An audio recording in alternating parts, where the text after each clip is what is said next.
시청하시기 전에 구독과 좋아요 꼭 부탁드립니다. 감사합니다. 전 세계적으로 가장 많이 사용되는 약 중에 하나이며 만병통치약에 가까운 약으로 극진한 대접을 받고 있는 것이 무엇인지 아십니까? 바로 아스피린입니다. 사실 아스피린은 1897년 독일 바이엘사가 내놓은 제품명인데 지금은 거의 보통명사와 같이 사용되고 있는 대단한 놈입니다. 인류가 아스피린의 효능을 확인한 것은 19세기 독일 바이엘사가 아니라 기원전 1500년대로 거슬러 올라갑니다. 고대 수메르와 이집트의 기록에서 버드나무를 염증치료와 해열, 진통용으로 사용했다는 기록이 발견됩니다. 또한 그리스에서는 출산의 고통을 완화시키기 위해서 버드나무 잎을 차로 만들어서 산모에게 마시게 했다고도 전해집니다. 기원전 5세기께 히포크라테스는 해열과 진통 효과를 얻기 위해 버드나무 껍질에서 추출한 즙을 사용했다는 기록도 있다고 합니다. 버드나무가 가지고 있는 특정한 성분이 항염증, 해열 진통 효과를 가지고 있었기 때문인데요. 그것이 바로 살리실산입니다.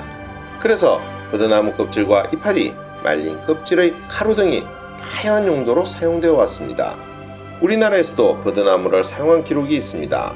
바로 그 주인공은 이순신 장군인데요. 이순신 장군은 묵과 시험을 치다가 말에서 떨어졌을 때 버드나무로 상처를 감싸고 시험을 마쳤다는 일화가 있습니다.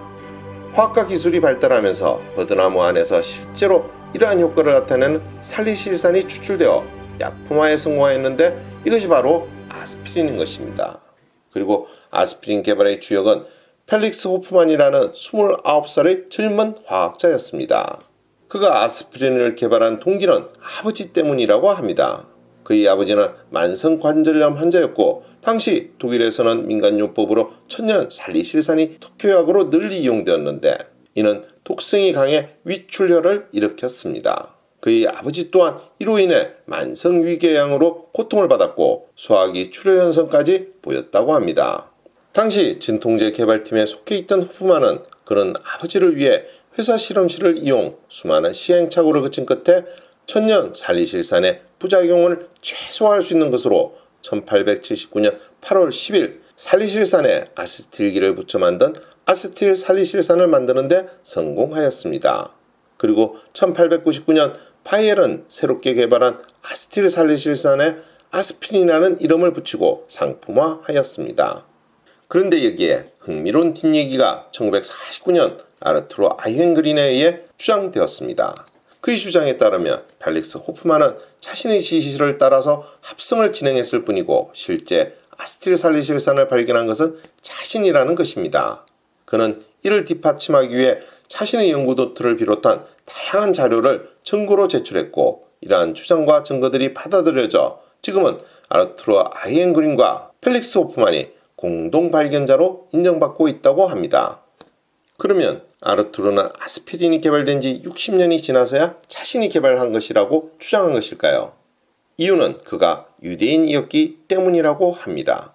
아스피린의 개발자가 펠릭스 호프만이라고 알려진 것은 1934년에 발간된 한 책에서였는데 당시는 호프만과 아이헨그린이 속한 바이엘사의 독일이 나치의 지배하에 있는 상황이었기에 유대인인 아이헨그린이 자신이 개발자라고 감히 주장할 수 있는 입장이 아니었던 것입니다.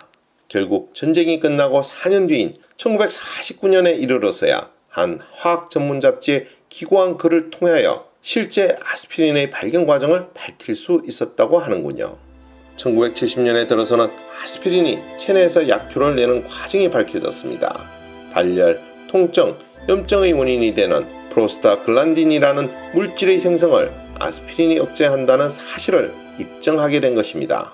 1980년대에 들어서는 아스피린이 심근경색, 뇌졸중 등의 발병 가능성을 낮춰준다는 사실이 새롭게 알려졌습니다. 혈소판에서 만들어져 혈액 공급을 일으키는 물질의 작용을 억제한다는 것입니다. 더 나아가 아스피린은 암 발생 가능성도 크게 낮춰준다는 사실이 보도되기도 했습니다.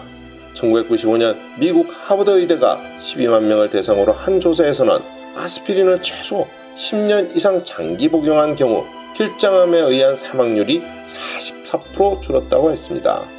이와 같이 아스피린 효능이 통증 치료를 넘어서 암과 심혈관계 질환의 치료와 예방에도 도움이 되는 것으로 알려지면서 사람들은 아스피린을 만병통치약으로 취급하기도 합니다. 하지만 의학계에서는 이에 대해 우려를 표명하고 있습니다. 그 이유는 아스피린의 부작용도 만만치 않기 때문입니다. 가장 대표적인 것으로 위궤양, 이명 등을 들고 있으며 또한 아스피린의 혈관질환 예방 효과도 일관되지 않다고도 하고 있습니다. 그래서 무엇이든 지나치게 맹신하는 것은 금물이라 할 것입니다. 오늘의 이야기는 여기까지입니다. 더 좋은 이야기로 찾아뵐 수 있도록 구독과 좋아요 꼭 부탁드립니다. 알림 설정도 잊지 마시고요. 감사합니다.